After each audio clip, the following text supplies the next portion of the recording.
ముందు దేవునితో మనం సమాధాన పడదాం. నువ్వు ఆయన తండ్రి అని వచ్చావా? కొడుకంటే తండ్రిని ఘనపరచాలి.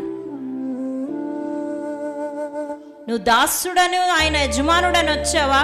దాసుడంటే యజమానుడిగా ఆయనకి ఇచ్చే గౌరవం, ఆయనకి ఇచ్చే ఆరాధన, ఆయన్ని ఘనపరిచే రీతిగా ఘనపరచాలి. నీ హృదయంలో ఆయనకు మాత్రమే చోటు ఉండాలి. ఈరోజు నువ్వు ఆయనతో సమాధాన పడితే, ఆయన కోటలోకి వస్తే, నువ్వు ఎంత దూరంగా ఉన్నా సరే ఈరోజు దేవుడు ఒక మంచి అవకాశం ప్రతి ఒక్కరికి ఇస్తున్నాడు. చాలు పరిగెత్తిన కాడికి. నువ్వే బంధకాల్లో ఉన్నా నీకు రెండంతల మేళ్లతో దేవుడు ఈరోజు నింపడానికి ఇష్టపడుతున్నాడు. ఎందుకు? జీవితంలో ఇంకా బంధకాలు, బాధలు, కష్టాలు, శ్రమలు, ఆర్థిక సమస్యలు, ఎప్పుడు నీ మీద నెబుకద్నెజర్ రాజు పరిపాలన చేయటం, అయితే ఐగుప్తు రాజైన ఫరో పరిపాలన కింద ఉండటం, ఇది కాదు. దేవుడు స్వతంత్రులుగా చేయటానికే మనందరినీ పిలుస్తున్నాడు. దేవుడు సమాధానపరిచి సమాధాన సువార్తను ప్రకటించడానికే దూరస్తులు సమీపస్తులైన మనందరికీ సువార్త ప్రకటిస్తుంటుండగా ఈరోజున్న ప్రభు దగ్గరకు వచ్చి, చాలు ప్రభా, ఈరోజు నేను నీతో సమాధాన పడుతున్నాను. ఇంకా చీకట్లో ఉండను, నేను వెలుగులోకి వస్తాను. నేను కోటలో నుంచి బయటకు వచ్చేసాను, ఇప్పుడు మళ్ళీ కోటలోకి వస్తాను. ఆయన ఎవరిని తోసివేసే దేవుడు కాదు. ఆయన నీకు రక్షణ అనుభవం ఇవ్వటానికి ఇష్టపడుతున్నాడు. నువ్వు ఆశపడితే నీకు పరిశుద్ధాత్మనివ్వటానికి ఇష్టపడుతున్నాడు.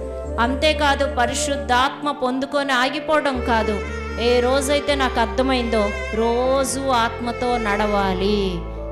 ఆత్మ పొందుకొని కాదు, ఒక్కసారి నీలో ఉన్న పరిశుద్ధాత్ముడు యేసు ప్రభు ఎంత శక్తిమంతుడో నీకు గనక అర్థమైతే ఆయన నిన్ను ఉన్నత స్థలంలో నివసింపచేస్తాడు.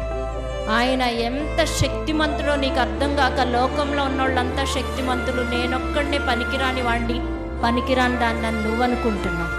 కానీ ఒక్కసారి ఆయనతో సహవాసం చేసి చూడు, ఆయనతో మాట్లాడి చూడు, ఆయనతో సమాధానపడి చూడు, ఆయన చెప్పినట్లుగా నడిచి చూడు. నేల నుండి దరిద్రులను లేవనెత్తే దేవుడు, పెంట కుప్ప మీద నుండి బీదలను పైకి లేవనెత్తే దేవుడు. ఆనాడు యేసు దేవుడు వాళ్ళని మన్నాతో పోషించడం కాదు, నువ్వు గనక ఇష్టపడితే ఈరోజు కూడా నిన్ను అదే మన్నాతో దేవుడు పోషిస్తాడు. రోజు తన వాక్యం నీకు అందిస్తాడు. రోజు అరుణోదయ దర్శనం ఇచ్చి ఆయన నిన్ను సంతోషింపచేసి, నిన్ను ఆదరించి, నీ శ్రమల్లో నీకు ఒక తల్లిగా, ఒక తండ్రిగా, ఒక అన్నగా, ఒక అక్కగా, నీకు ఒక స్నేహితుడిగా ఆయన సమీపంగా ఉండే దేవుడు.